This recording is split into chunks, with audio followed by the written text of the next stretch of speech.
Bom dia. Bom dia. Amém, que igreja animada.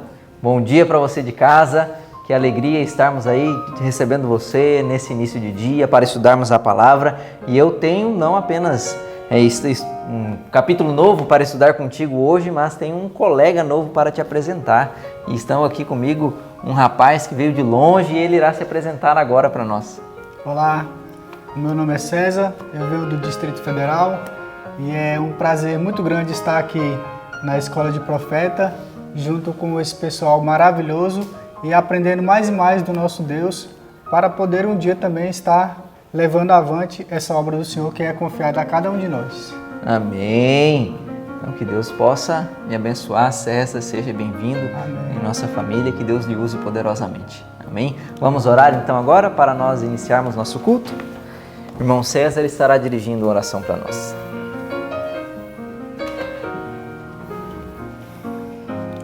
Senhor, nosso Deus e nosso Pai, muito obrigado por este momento, por todos os momentos que o Senhor concede nas nossas vidas.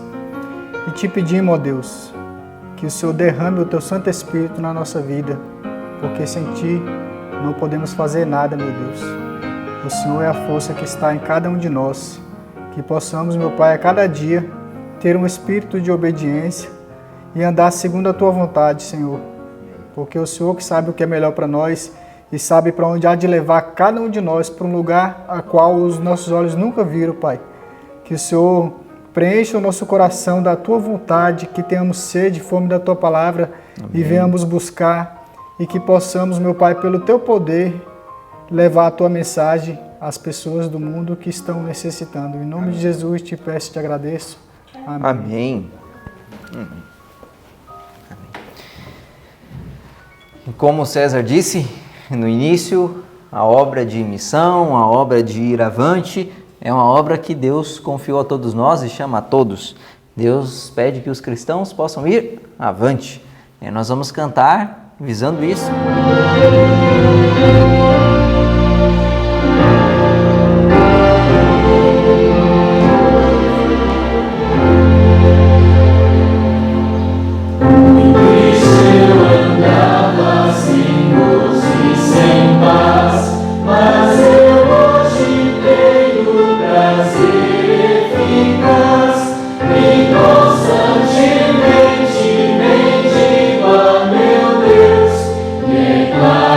Motivo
darmos continuidade, iremos recitar o verso dessa semana, que se encontra em 1 Tessalonicenses 3, 8.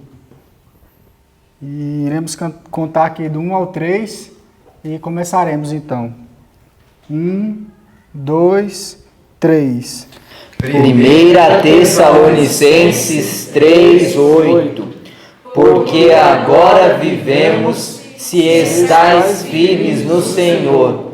1 Tessalonicenses 3, 8. 1 Tessalonicenses 3, 8. Porque agora vivemos se estais firmes no Senhor. 1 Tessalonicenses 3, 8. 1 Tessalonicenses 3, 8. Porque agora vivemos se estais firmes no Senhor. 1 Tessalonicenses 3, 8. Amém. E agora iremos ter a recapitulação do estudo. Que Deus lhe abençoe. Bem, que momento prazeroso poder abrir a palavra do Senhor e estar ao teu lado para estudar a Bíblia. Que bom que você veio, que bom que você chegou, que bom que você está com a sua Bíblia. Todos aqui já estão com as Bíblias abertas e nós vamos agora ouvir a voz do Senhor. Que coisa importante, né? Ouvir a voz de Deus. E nosso estudo de hoje nos direcionou a estudarmos o livro de Salmos, né? Estudamos os Salmos 45 e os Salmos 47. E acompanhado a isso, nós também lemos Lucas, capítulo 13. E ainda acrescentando a toda essa informação, nós tivemos o Parábolas de Jesus, capítulo 17. E nós vamos nos deleitar agora em estudar essas maravilhas do Senhor. Eu quero começar falando com você sobre o Salmo 47. O Salmo 47 é um salmo festivo, é um salmo de louvor a Deus. Sabe qual é a essência desse salmo? Está no título? Deus, o Rei da Terra. Você vai ver que durante todo o salmo isso vai ser repetido, essa informação vai ser frisada. E a gente já aprendeu, né? Que repetição é porque Deus tem algo muito importante para falar naquilo. E aí ele repete de várias vezes: Deus é o Rei de toda a terra. Tudo é? Tudo. Cada cantinho dessa terra, cada ser humano que existe, Deus é rei sobre eles, sobre os animais, sobre as pessoas, sobre tudo que há nessa terra. Deus é rei. Nós estávamos estudando junto aos alunos que Deus, pelo sacrifício de Cristo, adquiriu a humanidade. Todos, crédulos e incrédulos, são do Senhor. Você sabia disso? Todos que existem neste mundo foram comprados pelo sangue de Cristo. São propriedade de Deus. E Ele é rei por direito e rei por mérito.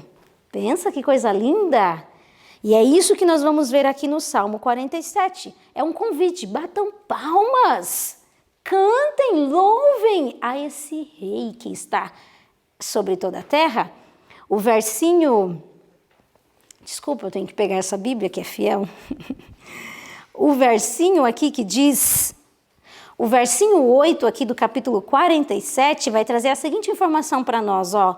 Deus reina sobre os gentios, Deus se assenta sobre o trono da sua santidade. Que lindo, né? E esse Deus que é rei tem as suas características pessoais. Você sabe quais são as características deste rei? Estão no Salmo 45. O Salmo 45 é um salmo messiânico. É um salmo que vem fazendo uma alusão a Cristo e a sua noiva. E aqui no Salmo 45, ele começa a dizer que Cristo, como aquele que viria, seria o mais formoso entre todos os homens. O mais belo, o mais lindo que já existiu nessa terra. E nós já acompanhamos aí no Desejado de Todas as Nações a vida, o caráter de Cristo e podemos afirmar com toda certeza, junto com Davi, realmente Cristo é o mais formoso dentre os homens. E aqui no Salmo 45 vem trazendo as características deste rei. Aqui no verso 6 traz uma informação muito importante sobre uma parte da vida desse rei.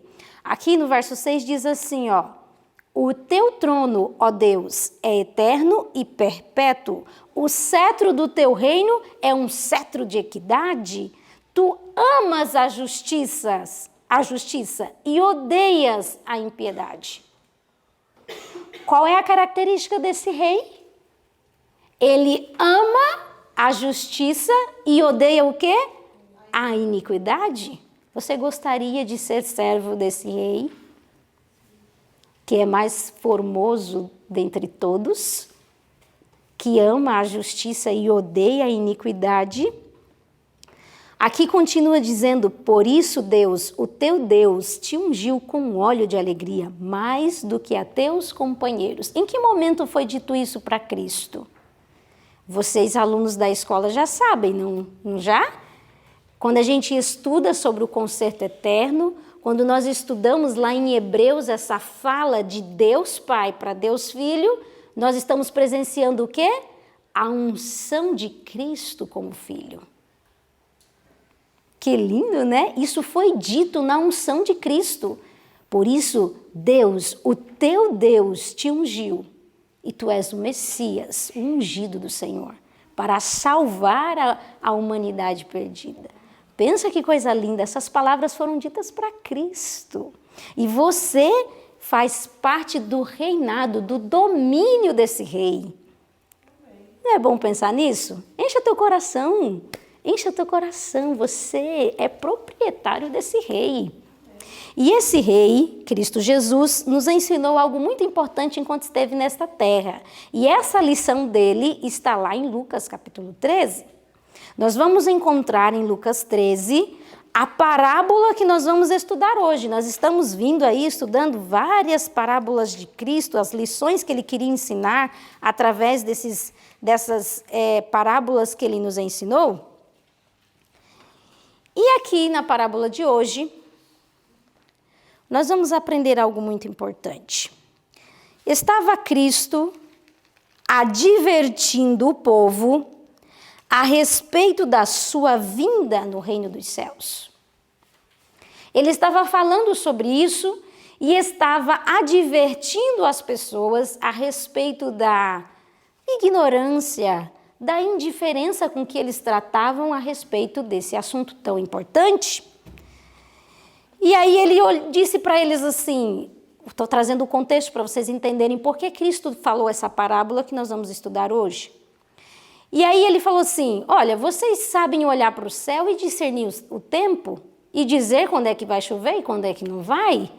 Mas vocês não percebem os sinais que estão na vista de vocês a respeito da vinda do meu reino. Vocês estão ignorantes demais, indiferentes demais. Quando Jesus fala isso, entra agora o capítulo 13. E aí veja só o que está escrito no versinho 1. E naquele mesmo tempo, estavam presentes ali alguns que lhe falavam dos galileus, cujo sangue Pilatos misturara com os seus sacrifícios. Que situação é essa que está acontecendo aqui? Jesus está falando de uma coisa e eles vieram com outro assunto. Veja só o que o Parábolas de Jesus tem para nos dizer a respeito desse verso que nós acabamos de ler no Lucas 13. O parágrafo que começa, os homens de então estavam tão prontos. Se você aí de casa tem o seu livro, você vai procurar esse parágrafo e vai ler junto comigo. Mais para frente desse parágrafo, diz assim, os ouvintes contaram a Jesus de um acontecimento que acabava de causar grande sensação. Algumas medidas de Pôncio Pilatos, o governador da Judéia, escandalizaram o povo. Houveram um levante em Jerusalém e Pilatos tentara sufocá-lo pela violência. Isso era comum em Jerusalém. Haviam muitos levantes, muitos motins, o pessoal se irava, se rebelava contra o governo romano. E várias vezes eles tiveram que usar da violência para abater a fúria da multidão. E lá estava mais uma vez isso acontecendo. Então, rapidamente, Pilatos tentou sufocar pela violência aquele levante que estava acontecendo. Numa ocasião, seus soldados invadiram o átrio do templo e degolaram alguns peregrinos galileus no ato de oferecer seus sacrifícios. Os judeus consideravam as calamidades um castigo motivado pelos pecados da vítima. E aqueles que narravam esse ato de violência faziam com satisfação íntima. Segundo seu modo de ver, sua felicidade era prova de serem muito melhores. E por isso, mais favorecidos de Deus do que aqueles galileus. Esperavam ouvir de Jesus palavras de condenação sobre esses homens que, sem dúvida, haviam merecido a pena. Vocês conseguem entender o que estava acontecendo aqui? Jesus está advertindo eles e dizendo, olha, vocês estão ignorantes demais, vocês estão indiferentes demais, vocês têm que abrir os olhos de vocês, o reino de Deus vai chegar e vocês vão ficar para trás. Ele falou, e eles começaram a falar desse assunto. Não, mas o senhor ouviu falar daqueles galileus que foram mortos por Pilatos na hora de oferecer o sacrifício? O senhor está querendo nos advertir de quê? Nós não somos ruins. Olha para a nossa vida. Nós somos muito abençoados. Isso é prova de que o Senhor Deus está a nosso favor. Nós somos favorecidos pelo céu. Ímpios é aquele ali, aqueles galileus. Olha o que aconteceu na vida deles. Olha a tragédia que aconteceu na vida deles. Eles sim são ímpios e merecedores da justiça divina. Eles sim são pecadores. Nós não. Aí Cristo olha para aquele pensamento sendo levantado e ele responde simplesmente o verso 2, capítulo 13 de Lucas. Ele diz assim, respondeu Jesus, cuidais vós que esses galileus foram mais pecadores do que todos os galileus por terem padecido tais coisas? Não vos digo, antes, se não vos arrependerdes, todos de igual modo perecereis. Está dizendo, ei, as calamidades, elas servem para humilhar o coração e levar ao arrependimento de pecados. Você sabe por que acontecem as calamidades? As calamidades acontecem como advertência do céu, para que a gente humilhe o nosso coração e se arrependa dos nossos pecados.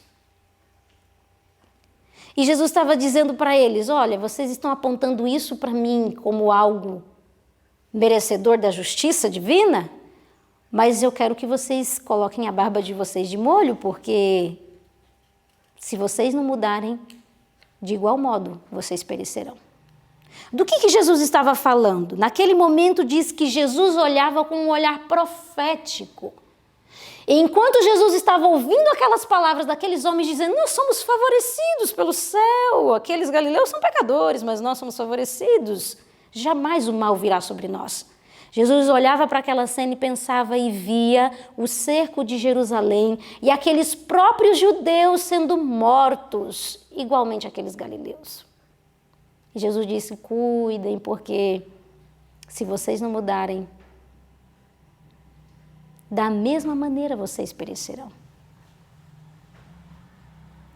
Que terrível é não saber a sua condição. E é nesse contexto que Jesus lança a parábola que nós vamos estudar hoje. Ele falou, eu vou explicar para vocês qual é a condição de vocês. Certo homem, pega aí a sua Bíblia, aqui no verso 6 do capítulo 13. Certo homem tinha uma figueira plantada na sua vinha e foi procurar nela fruto, não o achando. E disse ao vinhateiro, eis que há 3 anos venho procurar fruto nesta figueira e não o acho. Corta, porque ocupa ainda a terra inutilmente. E respondendo ele, disse-lhe, Senhor, deixa este ano até que eu a escave em redor e a esterque, e se der fruto, ficará, e se não der, depois a mandarás cortar. Olha que interessante, nós temos alguns personagens aqui nessa parábola. Nós temos o proprietário da vinha, não é isso? Temos o vinhateiro, o jardineiro, né? Que cuidava daquela vinha. Temos a vinha e temos a figueira. Nós sabemos que o proprietário desta vinha é Deus Pai. E o vinhateiro que cuida da vinha e que por 3 anos esteve ali cuidando daquela vinha e aquela figueira não funcionava, era quem? Cristo Jesus. A vinha, não temos dúvida nenhuma, várias vezes na Bíblia nós vemos Deus associando Israel como a vinha do Senhor. Você pega o livro de Isaías e você acha lá essa informação. Quem era a figueira, então? Interessante, uma figueira numa vinha, né? Quem era a figueira que estava plantada nesta vinha? O parágrafo que começa, os ouvintes de Cristo não podiam mal interpretar a aplicação, você vai encontrar essa resposta. No final desse parágrafo diz, a geração a qual o Salvador tinha vindo era representada pela figueira na vinha do Senhor, dentro do círculo de seus cuidados e bênçãos especiais. Quem era a figueira? A geração a qual Cristo referia aquela parábola. Jesus estava dizendo, olha, vocês estão dentro da vinha do Senhor. Vocês são uma figueira. E por 3 anos eu trabalhei em prol de vocês, mas a figueira de vocês é estéril. Por 3 anos eu tenho vindo aqui buscar fruto, nenhum sequer eu achei. É duro ouvir isso, com toda certeza, mas mais duro ainda é ouvir isso de Deus. Dizer que você não dá fruto nenhum. O parágrafo que diz, Deus por seu Filho, explica algo muito interessante, eu quero que você aí de casa preste muita atenção nesse parágrafo. Ele é de uma solenidade tão grande que eu não consigo expressar para você. Aqui diz que Deus, por seu Filho, procurara frutos, mas não encontrou nenhum. Israel era um estorvo à terra. Toda a sua existência era uma maldição. Você tem noção do que é você ouvir isso da boca de Deus? Toda a existência de Israel era uma maldição, pois ocupava na vinha o lugar que uma árvore frutífera poderia preencher. Roubava o mundo das bênçãos que Deus intencionava dar. Eu quero dizer para você que está assistindo esses vídeos, você que está aprendendo da palavra de Deus, e eu que estou aqui falando, nós somos devedores. Eu e você somos devedores ao céu, e se nós não ensinarmos, se nós não compartilharmos, nós estaremos roubando das pessoas o direito de aprender a verdade. É assim que o céu nos enxerga como ladrões. Quando a gente se omite, quando a gente se nega a falar porque é tímido, porque é vergonhoso, ou porque não sabe, ou porque as desculpas que você quiser inventar, o céu vai dizer que você é um quê? Um ladrão. Você está roubando o mundo das bênçãos que Deus intencionava dar. Nós temos que aprender que somos um conduto. As coisas têm que passar por nós para abençoar a vida de outros. Os israelitas mal representavam a Deus. Não eram somente inúteis, mas decididamente um embaraço. Não basta ser inútil, era um embaraço, atrapalhava a obra de Deus. Mas eles professavam crer em Deus. Eles eram religiosos. Mas Deus estava dizendo que a vida deles era uma maldição, que eles eram inúteis e ainda eram um embaraço. Sua vida religiosa iludia em alto grau e, em vez de salvação, acarretava ruína. Que Deus nos livre dessa condição desgraçada. Mas essa era a condição do povo de Israel. Essa era a condição da figueira que estava plantada naquela vinha. E Jesus estava querendo chamar a atenção e dizer, não, vocês estão olhando para o pecado dos outros. Deixa eu mostrar a condição de vocês. Vocês são miseráveis, pobres, cegos, nu, e vocês não enxergam. Vocês não percebem. Mas sabe uma coisa interessante? É que nessa parábola se mostra a justiça e a misericórdia de Deus. Como Deus trabalha com essas duas características tão bem atreladas. Diz que a figueira por 3 anos não deu fruto nenhum. era inútil, só estorvava. Era um estorvo. Só que o que o vinhateiro diz para o proprietário? Deixa, mas este ano eu te peço. Eu vou pegar, eu vou cercá-la, eu vou enchê-la de esterco, eu vou cuidar dela, ela vai dar frutos. Se não der, corta. Olha o pedido do vinhateiro e fala, deixa eu cuidar mais um ano dela. Dá mais uma oportunidade, dá mais uma chance. Eu quero dizer para você que esse não era só o desejo do vinhateiro, esse também era o desejo do proprietário.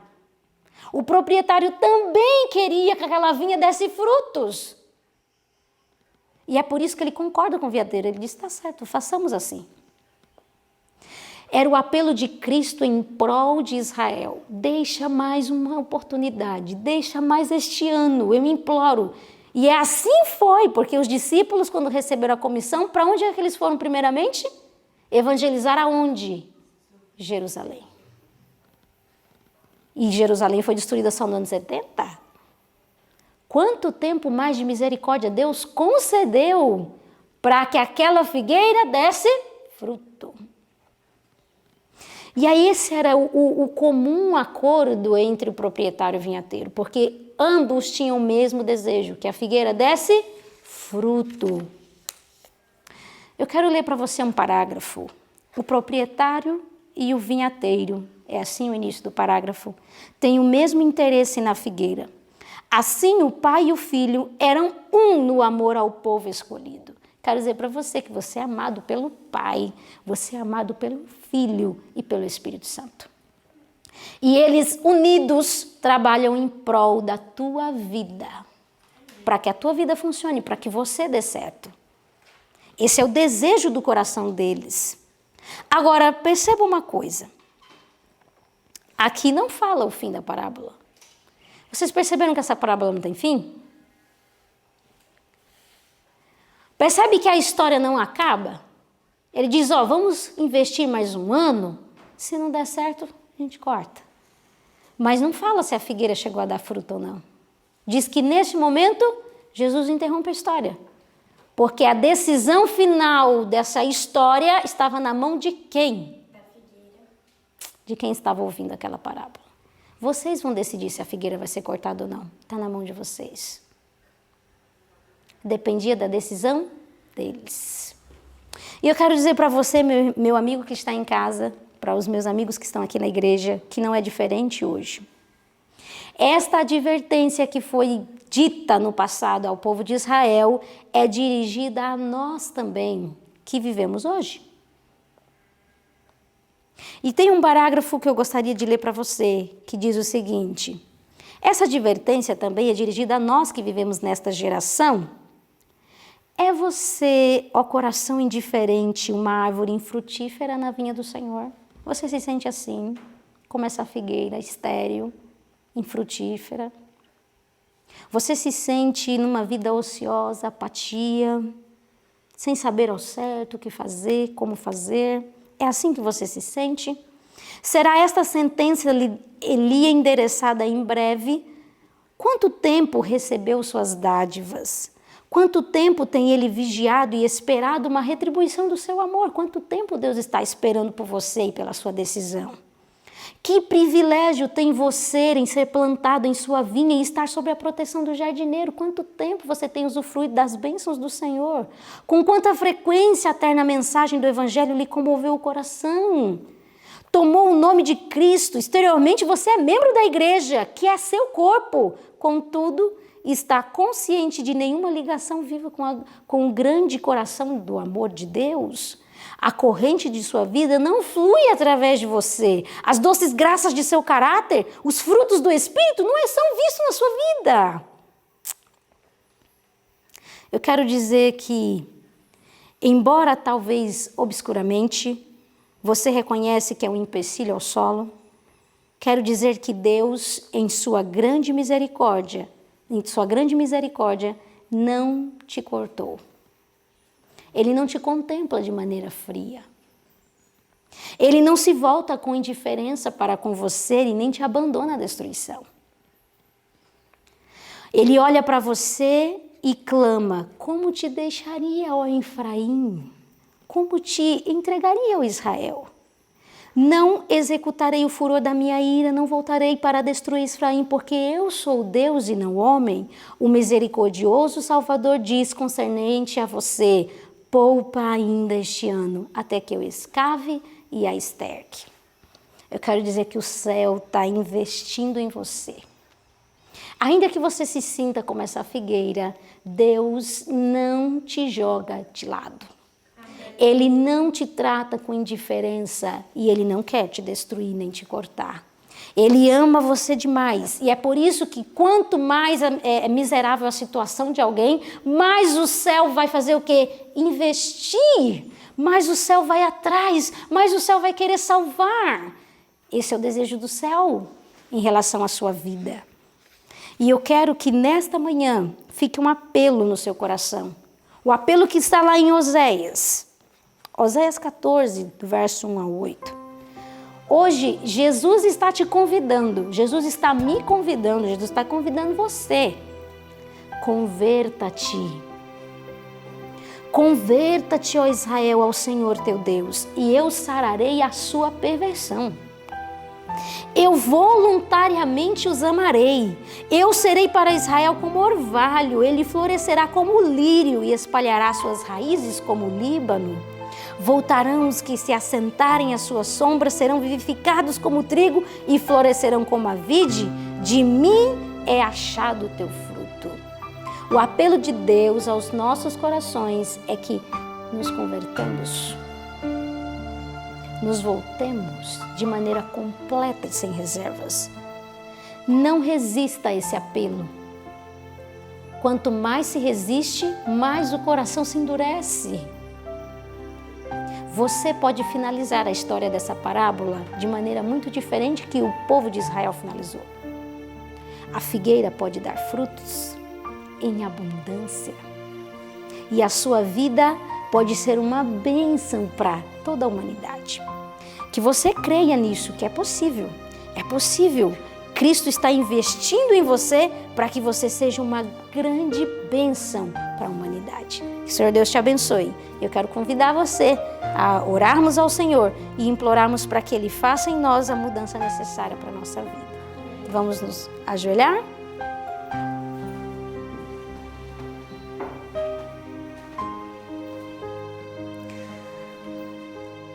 Querido Deus e bom Pai, nessa parábola, Senhor, nós tivemos a certeza que o Senhor nos ama e que o céu tem o desejo de que produzamos frutos em abundância.